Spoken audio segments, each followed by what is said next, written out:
You are now listening to Mark's Unexplained World by Mark the Medium. Available on Apple Podcast, Substack, YouTube, Spotify, Amazon Prime, Podbean and most other podcast platforms. Tonight's episode is about Aimee Betro, the botched contract killer. So it's over to you now, Mark, for this week's chaotic story.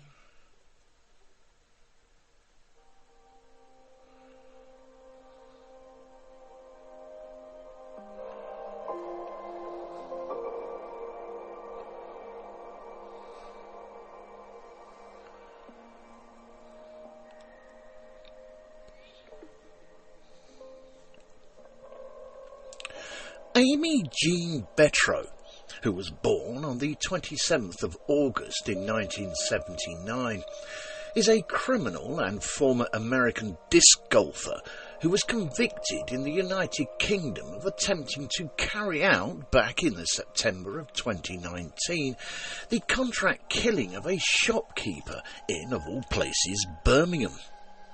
After striking up an online relationship, or friendship even, with one of her co-conspirators over here in good old Blighty, during the August of 2019, Aimee Betro, then aged 40, then travelled from the United States to the United Kingdom, and in order to cover her entire body and face, excluding her eyes of course, so she would not be identified, she disguised herself by wearing a niqab, which is a long garment worn by some Muslim women, so as to carry out the assassination.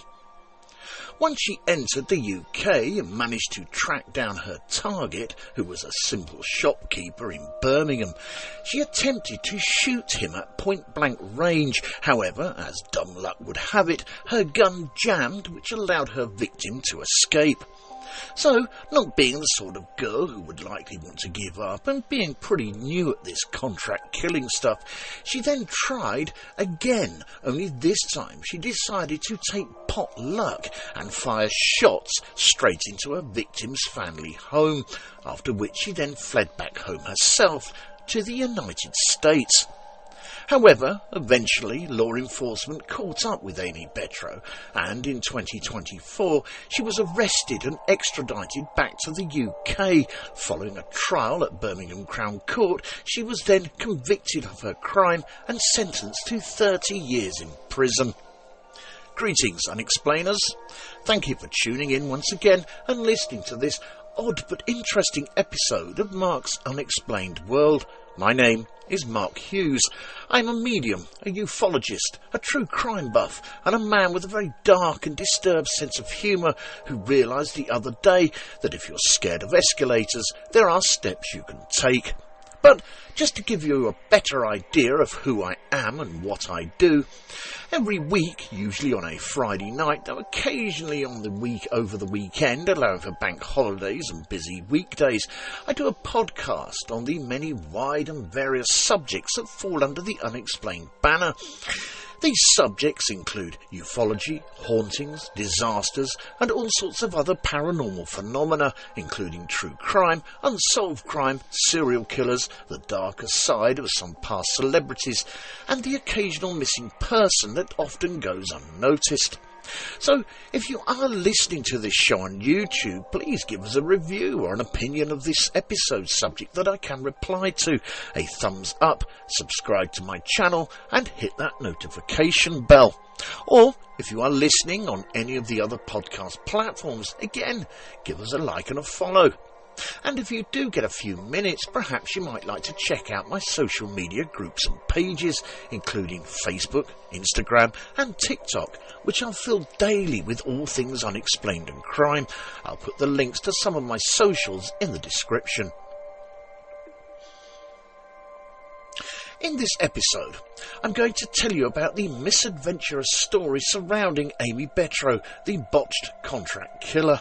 And this week's necessary disclaimer. This story does include details of an assassination misadventure, or to put it simply, a complete cock-up, so may prove upsetting to some. You listen at your own discretion. Also, all opinions and comments are strictly my own, but the facts of the case, however obscure and crazy they might sound, remain. I also apologise if I pronounce anything incorrectly. My English, although it is my first and only language, has always made me realise that you always stay young if you live honestly, eat slowly, sleep sufficiently, work industrially, worship faithfully, and lie about your age. But anyway, let us get back to the story. So, who exactly is Aimee Betro? Well, according to Wikipedia, Aimee Jean Betro was born on the 27th of August in 1979 and raised in Stevens Point, Wisconsin in the United States, where she attended and graduated from in 1996 Stevens Point Area Senior High School. She has been described by her stepfather as a, and I quote, good girl who always went to school and got pretty good grades. One of her favourite pastimes was disc golf, in which she was found to be very competitive in, so much so that between 2001 and 2016 she took part in at least 29 tournaments, 8 of which she won. On an interesting, very quick side note here, disc golf, which is also known as frisbee golf, is a flying disc sport in which players throw a disc at a target using rules that are similar to golf. There, I told you it'd be a quick side note, didn't I? But anyway, to be honest with you here, Aimee Betro's resume does look pretty good, as it appears that in 2003 she wrote a letter to her local newspaper expressing her support for free birth control for women. She studied graphic design along with early childhood education at Wisconsin Mid-State Technical College, and after completing her studies in 2005 she managed to hold down a series of low-level paying jobs in order to make her way in society, and it doesn't stop there, as in 2013 Aimee Betro, after severing contact with her family, she was subsequently employed as an administrator by the Milwaukee Brewers Major League Baseball team.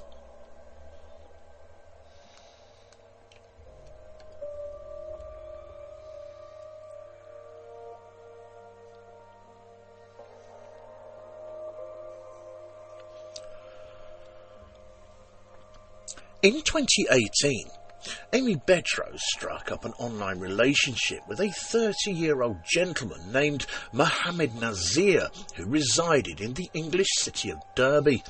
After meeting him via a dating app, prompting her in the December of 2018 to travel from her home in West Alley, Wisconsin, all the way to Manchester to meet him.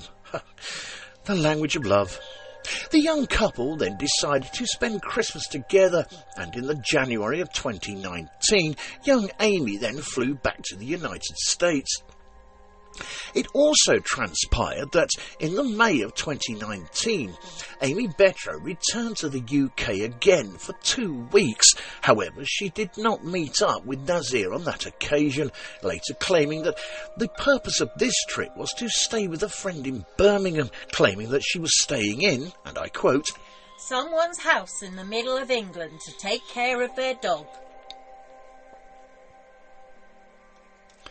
Aimee Betro's involvement in the conspiracy to murder occurred after a revenge plot was orchestrated by Mohammed Nazir, along with his father, 56-year-old Mohammed Aslam, following a violent dispute over the price of a wedding suit at the See Her boutique clothing store in Birmingham, belonging to a gentleman called Aslat Mahumad, which originally ended in the July of 2018, with both Mohammed Nazir and Mohammed Aslam sustaining serious injuries during the altercation, and even caused a long-term impact on Mohammed Aslam's cognitive functions. So, with sheer cunning and stealth, both Mohammed Nazir and Mohammed Aslam then subsequently hatched a plot to kill either Mahumad or a member of his family in retribution. I do feel I should point out here that it is unclear as to why Aimee Betro became embroiled in this plot in the first place, but in his sentencing statement, the judge, Simon Drew, KC, who presided over her trial, suggested that it, and I quote, appears that she was acting out of infatuation or love for the young Nazir, and I say again, the language of love.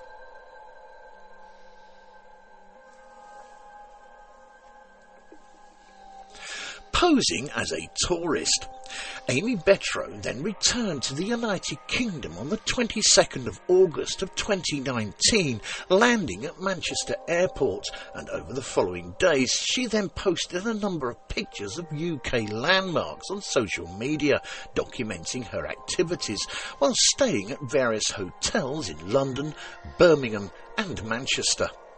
Among her photos were pictures of her attending various events, which included the Transmission Festival at Crystal Palace, taking a boat tour of the River Thames, and travelling to Manchester to visit what she described as her partner in crime. Oh, and just to add, while she was in the UK, she also rented a Mercedes car, which was involved in a collision with two other vehicles in a suspected £12,000 crash-for-cash insurance scam involving, yes, that's right, her partner in crime, Mohammed Nazir.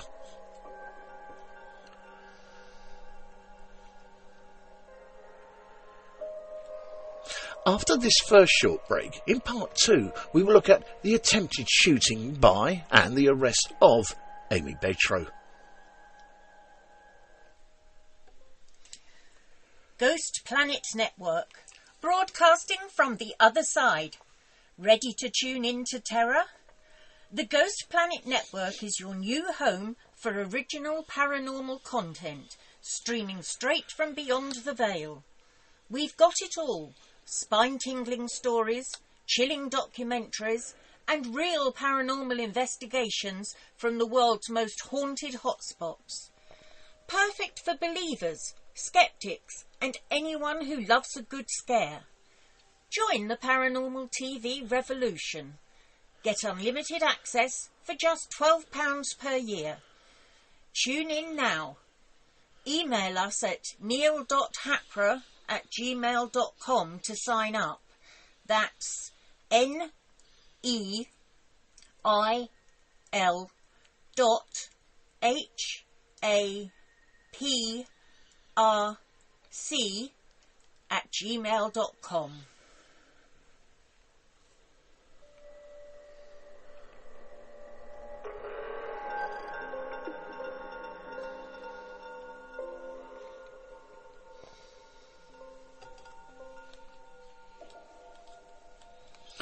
On the 4th of September in 2019, Aimee Betro travelled over to some wasteland in Derby, where she met her partner in crime, Mohammed Nazir, and tested the handgun that she intended to use on their victim, Aslat Mahmoud. Having booked herself into the Rotunda Hotel in Birmingham, Aimee Betro then bought 2 burner phones, one of which she gave to Nazir. And then, just 2 days later, on the 6th of September, contacted the victim and owner of the Seher boutique clothing store in Birmingham, Aslat Mahmoud, under the pretence that she wanted to buy a Volkswagen Golf that he had advertised for sale on Gumtree. However, Aslat declined to meet her, mainly due to his suspicion being a little rattled, as he had not posted his telephone number online in the first place, so instead, without her realising, he sent his own son to show her the car.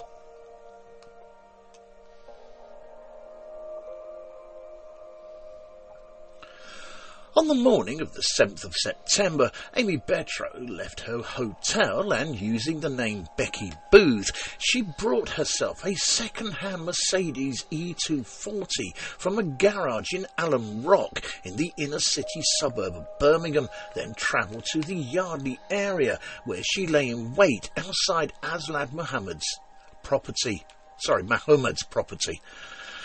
Much later that day, at 8:10 p.m, Aslat Muhammad's son, named Sikander Ali, arrived at the house in his SUV, and as he exited his car on the property's driveway, Aimee Betro, who was still disguised in her niqab and not realising that this was not her target but his son, approached him, produced a gun and simply fired. However, just as you think nothing else could go wrong with this botched contract hit, the gun jammed and allowed Aslat Muhammad's son, Sikander Ali, to be able to escape by getting back into his SUV and reversing at high speed, damaging the driver's door of Aimee Betro's second-hand Mercedes E240 in the process, which was then followed by the young Aimee herself driving away pretty sharpish and then abandoning her Mercedes in a nearby neighbourhood, which was later found after Sikander Ali had alerted his family about the incident and after they searched the surrounding area.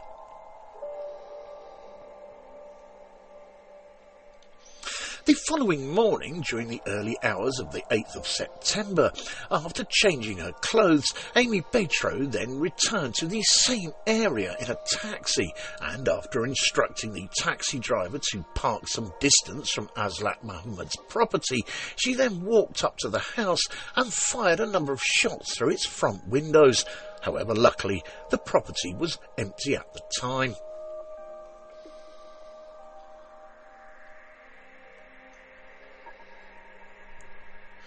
After this cock-up of a contract hit, on the 9th of September, Aimee Betro then returned to the United States, and 3 days later, her partner in crime, Mohammed Nazir, then joined her, and again, the language of love. Whilst the pair were living it up over in the good old US of A, Aimee Betro would later testify that she and Mohammed Nazir rented a car and visited various locations around the states, which included Seattle, Area 51 in Nevada, Los Angeles and San Francisco.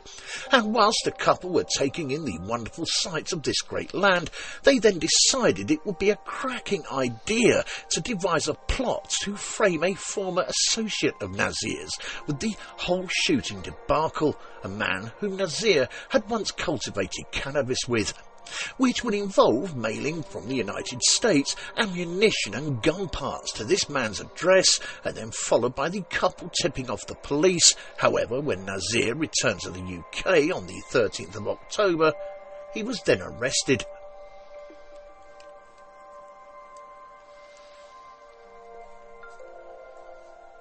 The West Midlands Police became aware of Aimee Betro following the attempt to frame Mohammed Nazir's former associate and launched an investigation into the incident, along with tracking her movements by using CCTV footage and mobile phone data.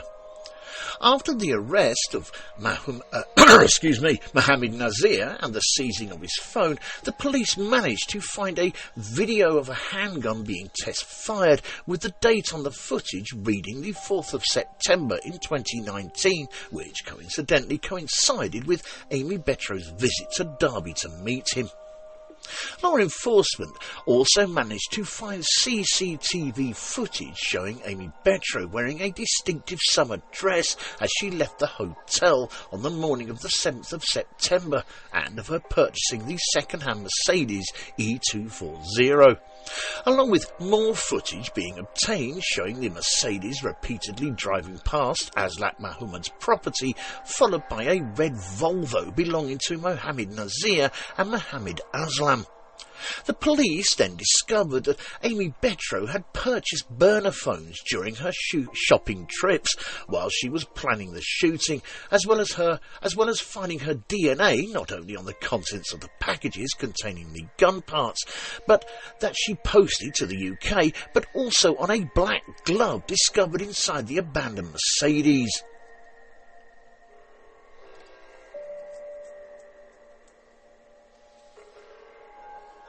The investigation and subsequent hunt for Aimee Betro, as well as efforts to extradite her, required the collaboration of several police forces, including the West Midlands Police, the Derbyshire Constabulary in the United Kingdom, and the Federal Bureau of Investigation in the United States, with a June 2024 independent report suggesting that extraditing her from the United States could be difficult, mainly because the UK would need to provide evidence of a reasonable demonstration of guilt under both US and UK law to request her extradition. However, Aimee Betro was not in the United States anymore, but had instead travelled to Armenia in West Asia in 2021. And during her time there, she had continued to post pictures and have conversations with friends on social media platforms such as Snapchat and Instagram. So, consequently, she was eventually located in Armenia following a 2-day investigation by journalists from the Daily Mail newspaper who, by analysing background details in pictures she was posting on social media, managed to pinpoint her whereabouts. The Daily Mail newspaper then passed all the information that they had gathered to the West Midlands Police, who then began the proceedings to extradite her.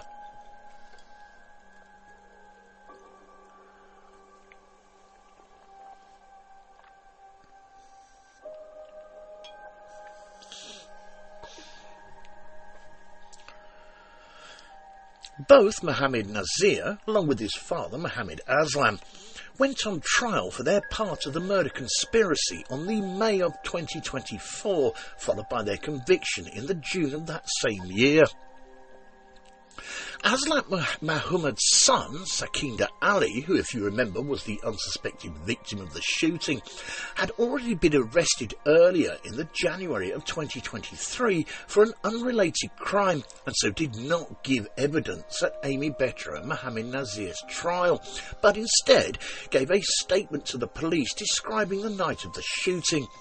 And although both Mohammed Nazir and Mohammed Aslam were convicted of the conspiracy to commit murder, Mohammed Nazir was also additionally convicted of the possession of a firearm with intent to cause fear or violence, perverting the court of justice, and illegally importing firearms into the UK. And on the 7th of November in 2024, at a hearing, they were sentenced to prison terms of 32 years and 10 years respectively. And on just a short side note here regarding Sikander Ali, who again, if you remember, was the unsuspected victim of the shooting, in the August of 2024, he was sentenced to 13 years and 6 months in prison after pleading guilty of the unrelated crime of conspiracy to supply £560,000 worth of cocaine and the transferring of a firearm, which he had borrowed from a contact using the encrypted EncroChat messaging service.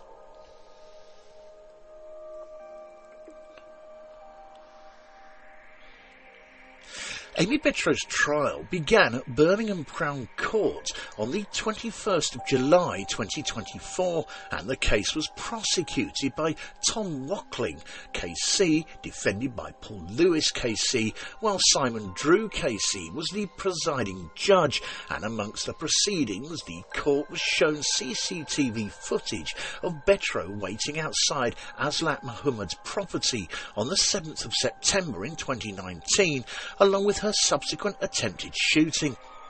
The trial also heard that afterwards Aimee Betro had sent Aslam Muhammad taunting text messages, including ones that said, and I quote, "Where are you hiding?" and "Stop playing hide and seek. You are lucky jammed." As well as one asking him to meet her at a nearby Asda supermarket. Who knows? The jury was also told that Aimee Betro had booked the taxi to return to Aslam Muhammad's property in the name of Becky Booth, which, if you remember, was the name that she had used to purchase the second-hand Mercedes E240, and that the taxi had been ordered by an American woman.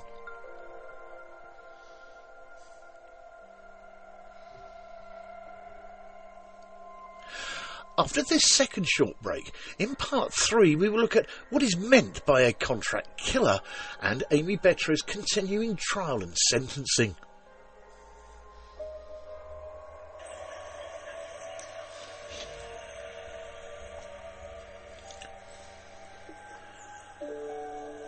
Fright Nights was established in 1999 as the first company in the world to offer overnight ghost hunt experiences to the general public, pioneering paranormal events since the last century. Fright Nights operate at hundreds of the UK's most haunted and exclusive venues. All events have their own team of experienced paranormal investigators, mediums and psychics. They have a VIP members club for regular returning guests, offering loyalty discounts and exclusive invitation-only events. They can also host private events for your family and friends. You can contact them on 07852 998 628 or email them at office@frightnights.co.uk. Or take a look at their website at www.frightnights.co.uk, where you can see the many locations they investigate and learn about them and the opportunities they have available. Hundreds of ghost hunters join Fright Nights every month for the most thrilling ghost hunting experiences they'll never forget. If you haven't been on a ghost hunt before, then why not join them to see what it's all about? Why not visit their social media sites for up-to-date information on all the places they visit and to see what's coming up in the future? They look forward to seeing you all soon. Fright Nights Ghost Hunting Events. Remember, only the original will do.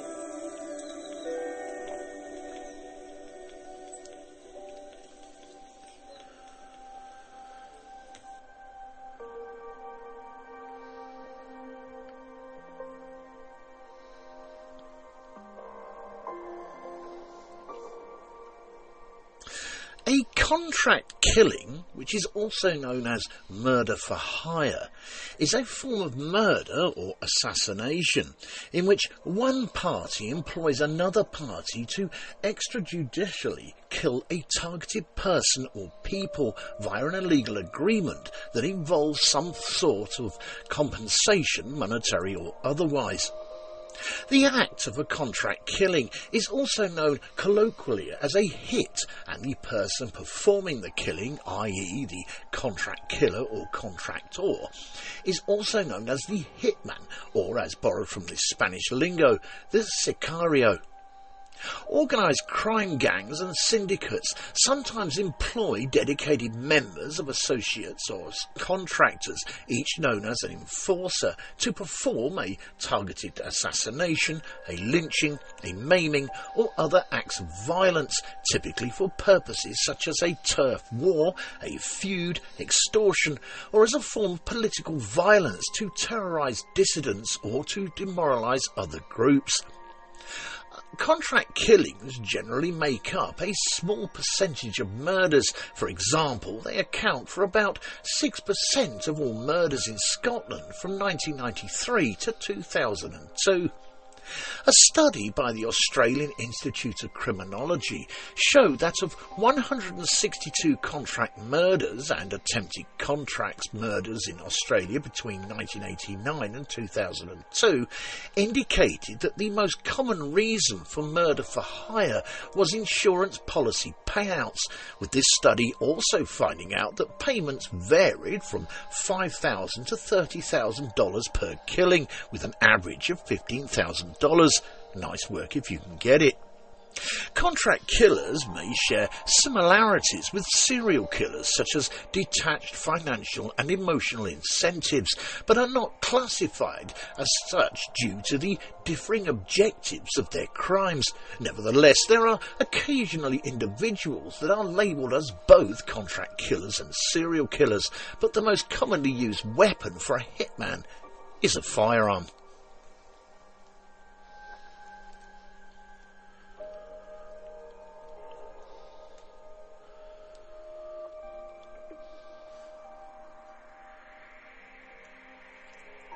The trial also heard that on the 16th of October in 2019, Aimee Betro had travelled to Palatine, Illinois, which was a town that was at least 100 miles from her home, in order to post the 3 parcels to the UK at a post office using the name M. Chandler, and that the man that she and her partner in crime, Mohammed Nazir, had tried to frame was initially arrested but later cleared of any involvement, mainly due to the DNA which was recovered from the contents of the aforementioned 3 packages.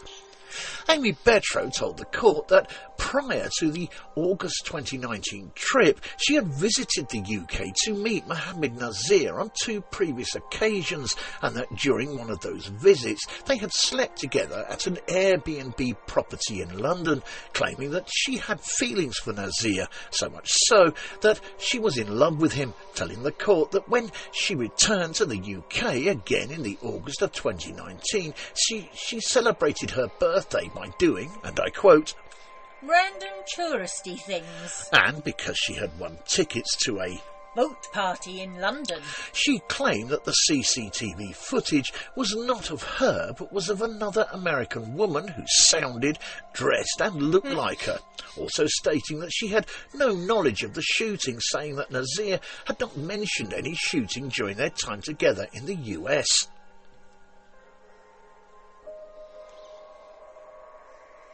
Following the 3-week trial, the jury deliberated for 21 hours before finally convicting Aimee Betro on the 12th of August in 2025, finding her guilty of conspiracy to murder, possession of a firearm with intent to cause fear or violence, and the illegal importation of ammunition into the UK.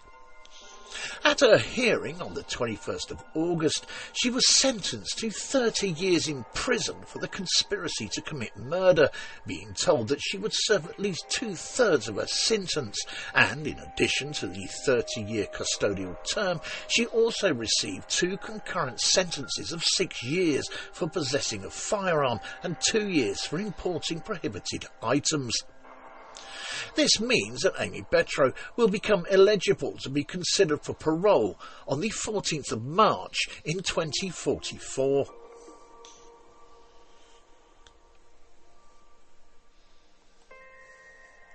Simon Drew KC, who was the presiding judge, during his sentencing statement told Aimee Betro that, and I quote, "I accept Nazir recruited you, but you were the gun woman and the person who was prepared to fire the gun. As a result, you showed you were willing to carry out the killing yourself."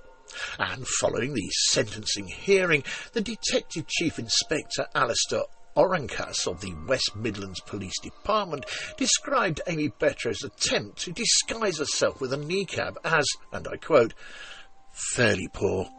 Because," and he continued, "the footwear didn't change, phones didn't change, and various CCTV cameras caught her in the area of the shooting."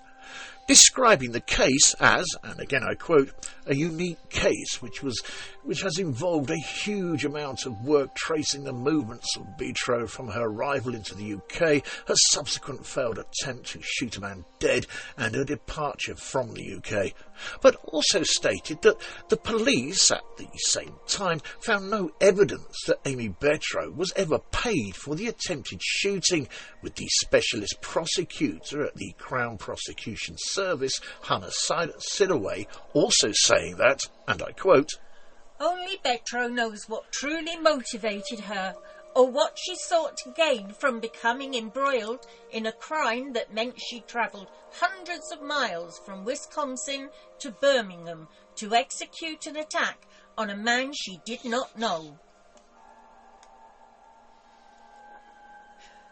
Thank you all for taking the time out to listen to this episode of Mark's Unexplained World. In our next episode, show number 185, we are going to be looking at the disappearance of Lars Mittank. Lars Joachim Mittank is a German man who disappeared on the 8th of July 2014 near Varna Airport in Bulgaria. Whilst on holiday at the Golden Sands Resort, where he was supposedly involved in a fight, but was unable to fly home with his friends due to health reasons. On the day when he was supposed to fly home, Lars Miklank went to the Varna airport to consult with a doctor and was then later seen on airport security footage running out of the airport and towards an adjacent forest. He has never been seen since. This show was written and researched by myself, Mark Hughes, proofread and edited by Linda Hughes. Pronunciations of all the names and places, though, was all mine. The voices in this episode were Mark Hughes, Linda Hughes and Denise Poolar, with special thanks to Neil Packer and the staff at the Ghost Planet Network and the Haunted Antiques Paranormal Research Centre in Hinckley, and of course a big thank you to everyone for listening. We never run out of ideas here at the office for Mark's Unexplained World podcast, but if you do know of any other intriguing stories under the Unexplained banner, including ufology, hauntings, disasters, and any other sort of paranormal phenomena, as well as true crime, unsolved crime and missing people, just drop me a direct message and I'll see what I can do. I'll also include the name of the person who suggested the idea in the end credits of the podcast if they're happy for me to do so, of course. And again, just to add, if you are listening to this show on YouTube, please give us a review and a thumbs up and subscribe to my channel. And if you are listening on any of the other podcast platforms, again, give us a like and a follow. I thank you in advance. Mark's Unexplained World, because there's more to the paranormal than meets the third eye. And remember, guys, keep it real, because being real is better than being perfect. No AI was used or harmed in the making of this or any other episode of Mark's Unexplained World. This show and all its contents are covered by basic copyright of Mark the Medium.